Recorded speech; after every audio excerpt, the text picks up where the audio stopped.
আসসালামু আলাইকুম এভরিওয়ান। আশা করছি সবাই অনেক বেশি ভালো আছেন।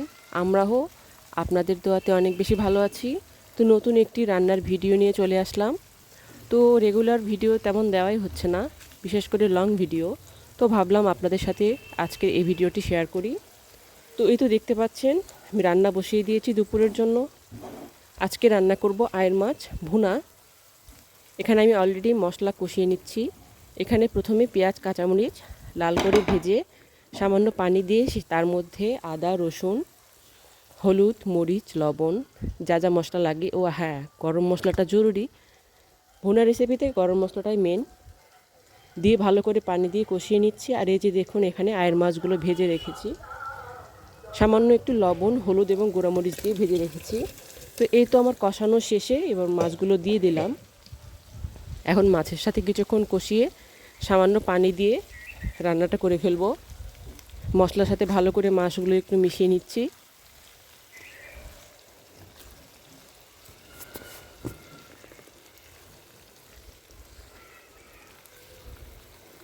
আয়ের মাছটা ছিল মাঝারি সাইজের, অনেক বেশি বড় সাইজের ছিল না। কাটা কম, মাছটি খেতে ভালোই লাগে।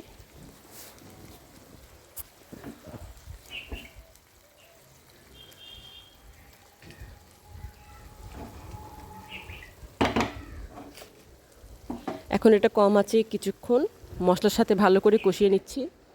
আর এই যে দেখুন, এখানে কিছু ময়া মাছ রান্না, ময়া মাছ না, এটা কি যেন মাছ, নামটা আমি সঠিক জানি না, ছোটো মাছ আলু দিয়ে পেঁয়াজের পাতা দিয়ে চচ্চড়ি করেছি আর কি। আজকের তরকারির কালারটা কেমন যেন ক্যামেরাতে দেখা যাচ্ছে, তেল কম দিয়েছি তো এই জন্য হয়তো বা সরাসরি দেখতে কালারটা এরকম না, তো ক্যামেরাতে কেমন জানি না এরকম দেখা যাচ্ছে।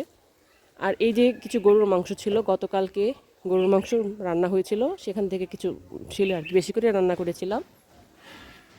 সেটা এখন গরম করে নেব দুপুরে খাবার জন্য, ফ্রিজ থেকে বের করে রেখেছি।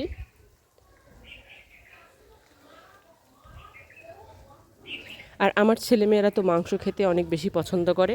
শুধু আমার ছেলেমেয়েরা নয়, আমি মনে করি যে প্রত্যেকটা ছেলেমেয়েরাই, বাচ্চারা আর কি, মাংস, গরুর মাংস হোক মুরগির মাংস হোক, এগুলোই বেশি পছন্দ করে। কারণ তারা মাছ মাছ সবজি এসব তেমন পছন্দ করে না। আর এই যে দেখতে পাচ্ছেন, আমি মাছটা মশলার সাথে ভালোভাবে কষিয়ে নেওয়ার পরে এখানে কিছু মটরশুঁটি দিয়ে দিলাম। এখন এটা একটু ভালোভাবে মিশিয়ে নিয়ে পানি দিয়ে দেব। ভুনার তরকারি রান্না হতে আসলে বেশি সময় লাগে না। আর এই যে দেখতে পাচ্ছেন, এখানে কিছু মাছের ভুনা, এটা আমার মার বাসায় দাওয়াত ছিল এবং মা খাইয়েও দিয়েছে এবং সাথে দিয়েও দিয়েছিল। তো সেটা আর কি আজকে সকালবেলা, মানে আগের দিন দাওয়াত ছিল, পরের দিন আর কি এগুলো রয়ে গিয়েছিলো, সেগুলো আমার মেয়েকে গরম করে দিলাম খাওয়ার জন্য। এই যে দেখুন, নওগাঁর বিখ্যাত আলুঘাটি, যেটা আমার অসম্ভব অনেক বেশি পছন্দ। তাই আম্মু যখনই আলুঘাটি রান্না করে, বেশি করে করে আমাদেরকে দিয়ে দেয়, আর অসম্ভব মজা হয় খেতে। তো ভালো লাগলে একটি লাইক করে দিবেন। আজকের মতো এ পর্যন্ত।